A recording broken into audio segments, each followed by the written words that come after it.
गांधी जी। अब आपको लगा होगा कि मैं गांधी जी से बात कर रही हूँ।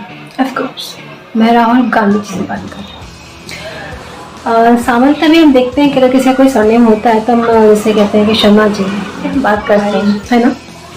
तो भी नेचुरल सी बात है कि अगर आपका सन गांधी है, भले ही आपने कहीं से अडॉप्ट किया है, ओके, तो हम आपको गांधी जी के पुकार सकते हैं। और जब हम किसी के सरनेम के साथ उसे पुकारते हैं तो नेचुरल सी बात है कि हमें उसकी कुछ मेमोरीज अगर हम जानते हैं, उससे कहीं ना कहीं हम जुड़े हैं, तो वो कहीं ना कहीं हमें याद आ रहा है। भी गांधी जी को गए हुए या फिर उनका जो एक एग्जिस्टेंस है, उनका जो रोल है हमारे नेशन में, वो उसके लिए वो हिस्ट्री का कोई बहुत ही ज़्यादा पास्ट एक इंसिडेंस नहीं है ना। तो अगर गांधी जी को याद किया जाए तो फिर उनको और आपको मैच करना, एक कंपैरिजन करना एक बहुत मुश्किल टास्क हो जाता है। मैं आए दिन यूट्यूब पर देखती थी कई सारे मीम्स, कई सारे जोक्स आप पर बनते हैं और आपकी इस तरह की क्लिप्स एक्सट्रैक्ट करके निकाली जाती है जिसमें कि आप वास्तव में कुछ इस तरह की स्टूपिड काइंड ऑफ बातें कहते हैं कि जिससे कभी हंसना नहीं आता, वो भी हंसना। मैंने सोचा था कि मैं इस विषय पे काम करूंगी, कुछ आपके फेवर में बोलूंगी, आपके लिए करूंगी कि भाई ये भी गलत है ना।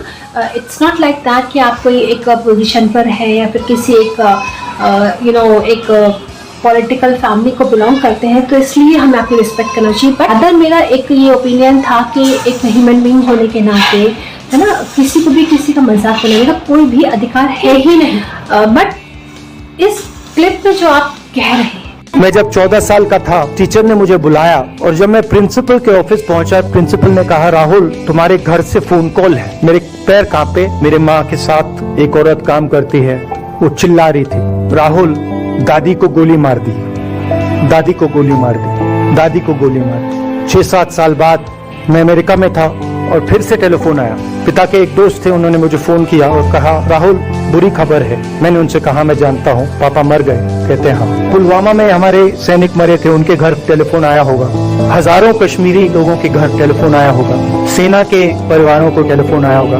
ये आप सबके लिए टेलीफोन है, ये हमारे लिए सिर्फ टेलीफोन नहीं है। पुलवामा के जो सैनिक थे, उनके बच्चों के दिल में क्या हुआ मैं जानता हूँ। मेरे दिल में वही हुआ है जो हिंसा करवाता है, जैसे मोदी जी हैं, जो हिंसा करवाता है, जैसे मोदी जी हैं, आरएसएस, उस बात को समझ नहीं सकते हैं। मेरा लक्ष्य ये जो फोन कॉल हैं, इनको बंद करने के साथ में अपनी भारत जोड़ो यात्रा के दौरान निकले हैं और आप कश्मीर में खड़े होकर ये बात कह रहे हैं कि पुलवामा अटैक जो हुआ वो आरएसएस और बीजेपी ने करवाया। वाह, मतलब आप क्या सोच कर ये बात, जबकि जो कल्प्रिट्स हैं उनकी लिस्ट आ चुकी है सामने।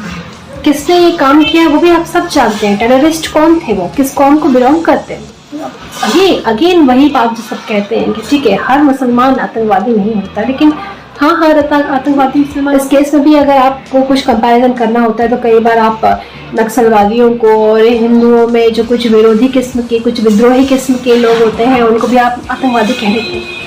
लेकिन ये सभी जानते हैं, लेकिन इतनी ज़्यादा डिप्लोमेसी सही नहीं। तो सिर्फ इसलिए कि आप एक पार्टी विशेष को, एक व्यक्ति विशेष को एक अच्छी पोजीशन पर बैठा हुआ है, उसका नाम लेकर आप साफ कह रहे हैं कि मोदी जी जैसे लोग ऐसा काम करते हैं, मतलब आपको शर्म नहीं आती है इस तरह की बात बोलते हैं। आप कम से कम कुछ तो स्टडी कीजिए।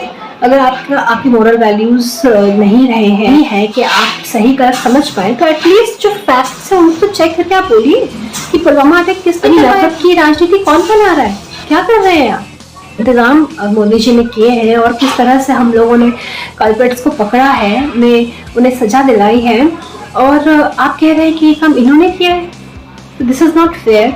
आई जस्ट रिक्वेस्ट यू कि आप थोड़ा सा मैच्योर बने, हम्बल बने, जनरस बने और अपने अंदर एक यूनिटी जो सही है और सही काम कर रहा है उसके साथ मिलकर काम करें, ना कि देश को बांटने का काम करें। Okay, so please mind it.